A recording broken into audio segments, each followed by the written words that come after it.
What's up, summoners? King Blair here.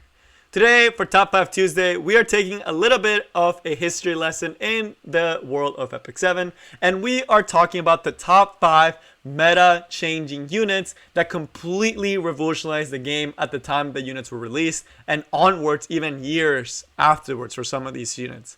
So, if you like the video, make sure you like, subscribe, and join the Discord server, link down in the description. If you think I missed one of the really strong units that created their own meta, and you'll kind of see examples as you go through the list, make sure to leave it down in the comments and let me know which one I missed, right? But without further ado, let's get into the video. It's always good to see what meta changing units, what metas were created by these units. So in the future, you can start seeing how out of nowhere units can really define different things, even though at first their kits may not be as impressive. But first, as always, I like to start with honorable mentions, and these are units that, while are very, very powerful and they create sort of metas or enabled some of the metas that we'll discuss, and some of the units that created these metas weren't quite meta defining, they're just enablers, right? And you'll see it no better example than Fallen Cecilia. While Fallen Cecilia is everywhere and she's a very, very powerful unit, I would even say she's broken, she doesn't really create her own quote-unquote meta, right? You don't really say, oh, it's FCC meta, right? You usually say, oh, it's X unit or it's tank. Usually FCC is not usually targeted. She's usually the enabler that causes these things to happen. So in a way, she is kind of there, but not directly affecting everything. That's why she's here. But on her own, she definitely has changed the game incredibly how it's played. I mean, to this day, she's one of the most used arena defense units, right? And almost has been for over a year at this point.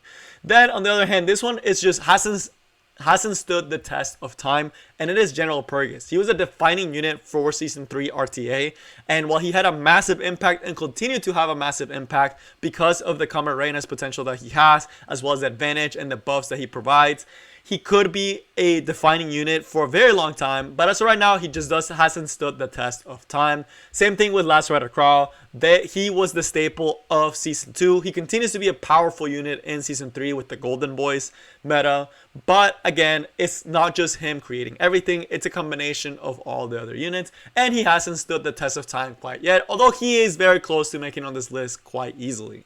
Then we have Fairy Tail Tenebria. This unit got shut down really fast, so she didn't get to enjoy the change that she brought, but it was because of her that team started to tank up. Why people built a ton of anti-control units was Fairy Tail Tenebria, how powerful the strip into the debuffs were. She really did create a more tank meta because it became speed.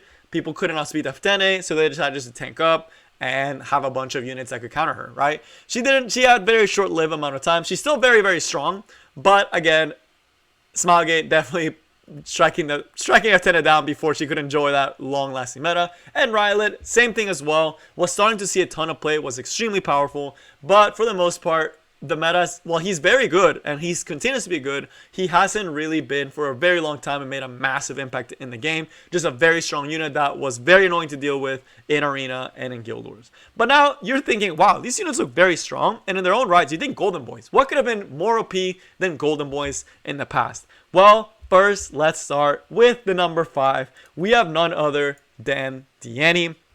And this is arguably the first unit to just absolutely change the game for better or for worse. PvE in Epic 7 used to be very hard. You can discuss the Holy Trinity that used to be the Tierra, Elson, and Rickarus in the past that got nerfed very early on. So most people don't remember those three used to clear all PvE content. But in the past, PvE was actually really, really challenging, right? Labyrinth, like Raid, was extremely difficult. Abyss was extremely hard to do. There was a lot of PvE content that was just really hard to do. And the unit that just made everything easier was Dani. She is probably one of the only units in this list that had such a massive impact on the PvE as much as she did. Although other units on this list also did have massive PvE impact. It was essentially every single guide you saw on how to clear X PvE stage was Dani, and Dani was a limited unit. And I did not have her for the first year, which made me very, very sad. The other thing is she also was a defining unit for Arena. She started the water meta. Bazaar in the past used to not be there. There wasn't a lot of reliable strippers at the time, or units that could apply unable to be buffed, which left Dani's S3 anti-crit and attack buff unchecked, and cleaves weren't as strong as they used to be, right? It was mostly just Cess, and having extremely fast Danis, setting up these buffs early on was just absolutely crushing. People used to have her at like 260, some ridiculous speed at a time where reforging wasn't even a thing, and she would set up this S3 and just cycle you out to oblivion with high heals, with Celestine, as well as having a bunch of support for the team. It was everywhere in Arena. It was the defining Arena unit at the time before RTA. And once RTA came out the first season, her and another unit on this list that we'll see later were very strong, right? Water Metal was a real deal, and Dani was a core part of that. So Dani, very, very powerful, very, very commanding. That's the level of caliber and game-changing that we're talking about with Dani. And it just, since Dani's release, then we got Tama, and PvE just became significantly easier after those two were released. Dani, not the same monster that she used to be, but definitely still quite strong. Now, this one is a little bit of a cheat at number 4, but this was just extremely impactful, and there's a lot of these. It's going to be Sageball, it's going to be Crimson Armin, and it is going to be Moonlight Araminthia, all light, right? The original golden people. Right, so Sageball, Moonlight Araminthia, and Crimson Armin. This is kind of a cheat. They're kind of together because they just really, really changed the game, right? Sageball in the past, while he didn't have the CR pushing, he was able to strip 2 debuffs with this S2, which was absolutely crushing. Sageball's S2 was something to fear. People did not know how to deal with Sageball's S2. It used to strip 2 buffs, and it just made it so it was extremely difficult to try to deal with Sageball. He did also have the CR push. I'm sorry, I misspoke. He did. I believe he still had that. I would have to double check that. But he could strip 2 buffs in the past. Now it's only 2. It's only 1, right? But he would be able to strip 2 buffs. It had the same rate of sleep. But at the time, there wasn't a lot of anti-control units, right? We didn't have Champion Serato. We didn't have the big cleansers that we used to have. We did have Achilles, but ER wasn't as good in the past, right? And people could build Sageballs with extremely high effectiveness. So there wasn't really a lot of ways to counter. F Maya wasn't as popular, right? Sageball was just a very commanding S2 unit, able to strip all buffs, essentially 2 buffs, and sleep the opponent. And of course, having the S1 to sleep follow-up was also very, very powerful.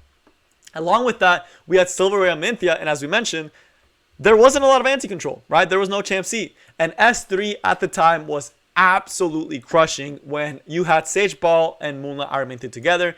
They would essentially be able to completely strip the opponent and stun them. It was the most popular arena defense. It was the only thing that essentially could get you to Legend at the time, unless you had insanely good MLCans. Like ER MLCan used to be like the goal that everyone used to try to get to try to counter these two because they were so commanding. And while all this was happening, you also had Crimson Armin with a Adamant Shield passive that used to do 20% along with their Aureus, right? And you still have an S3 that lasted for 3-turn immunity and 1-turn invincibility, right? So this buff was a lot longer and had a shorter cooldown.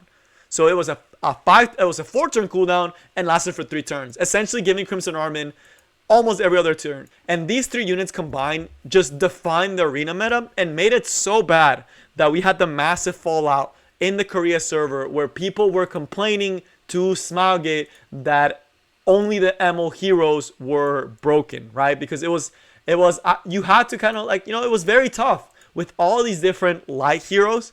You didn't necessarily have them. Mystic Pity wasn't a thing back then. ML summons were hard to come by. And you had these 3 ML heroes that were just dominating in all aspects of the game. So in their own right, because of the backlash, that's why we have the Mystic Summon Pity. That is why we have we got refunded at the time. We got ML Summons refunded.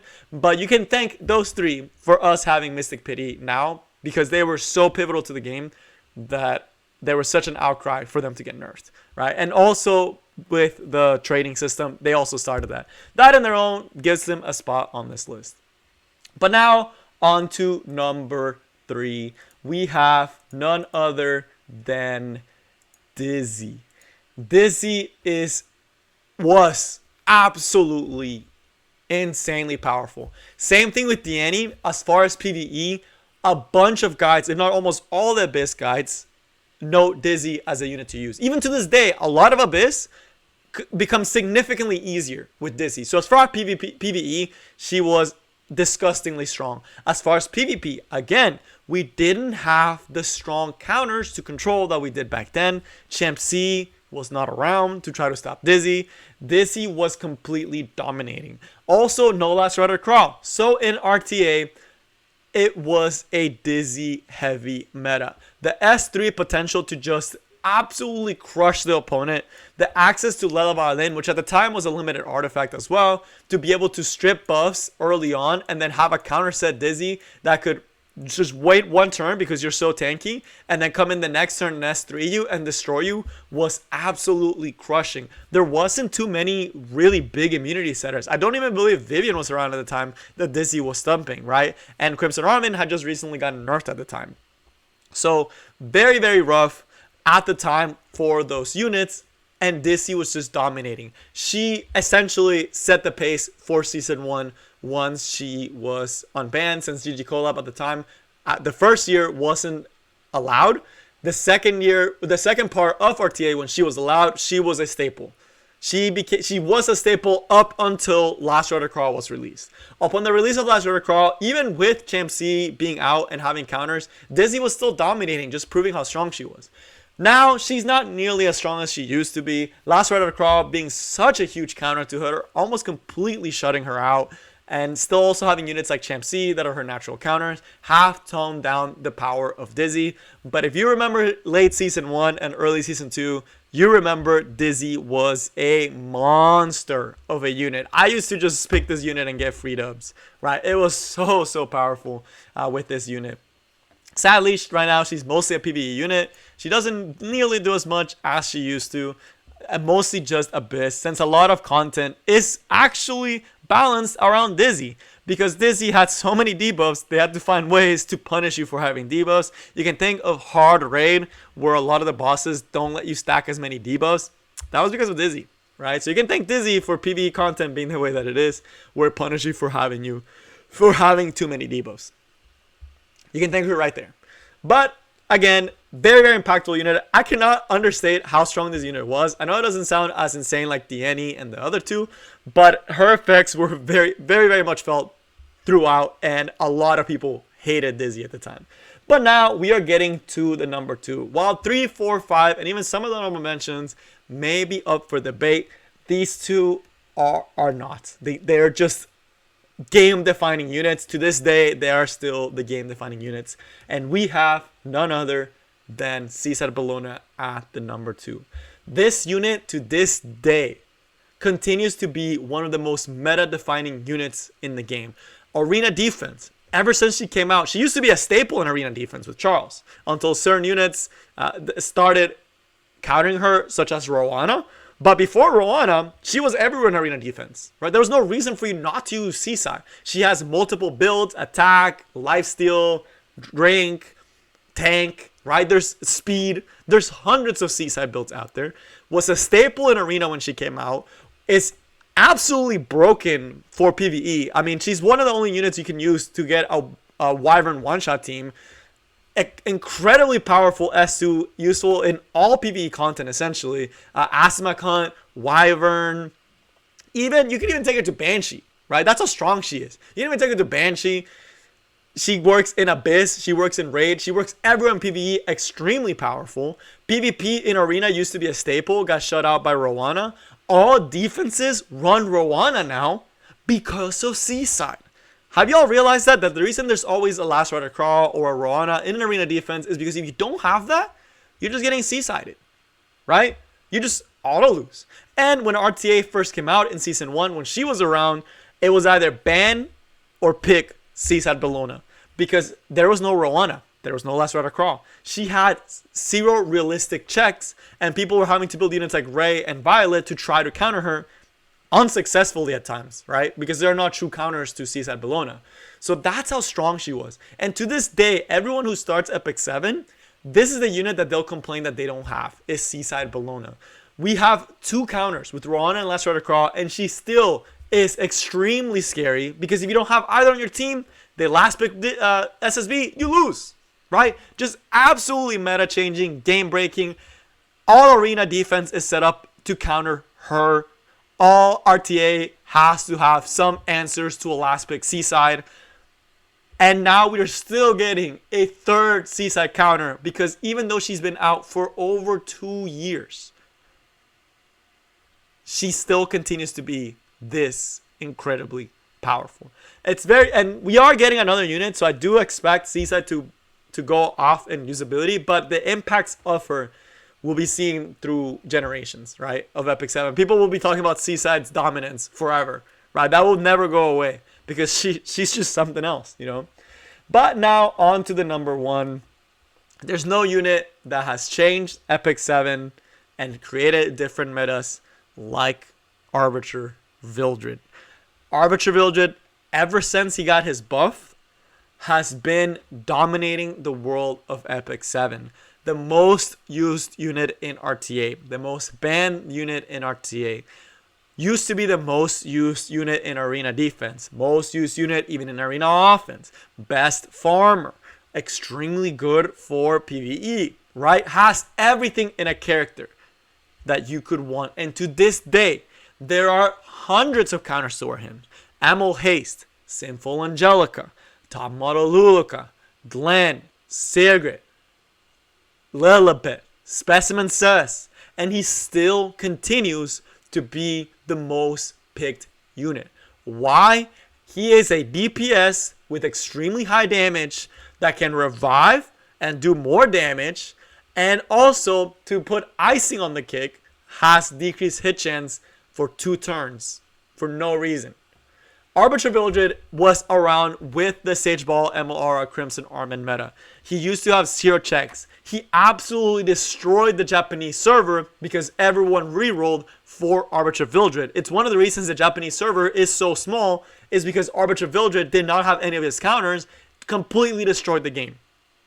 Right? So this unit is game changing. Everyone knows Arbiter Vildred. If I show you this guy's ultimate, to this day, you still know. I can have no sound right now, which I have no sound, and I press this button when I get the max focus, and you can hear the animations of this unit. That's how much Arby has changed the game and created a meta forever. It's always Arby. It's always Arby's meta, and it will always be Arbiter Vildred's meta. So Arbiter Vildred, you can hear it. Look, when he does that, you can hear it. It's like quiet, but you can hear the animations. But yes, Arbiter Vildred is the most meta impactful unit that Epic 7 has ever seen. So that is all I got for you guys today. Hopefully y'all enjoyed, and I will see y'all next time. Peace.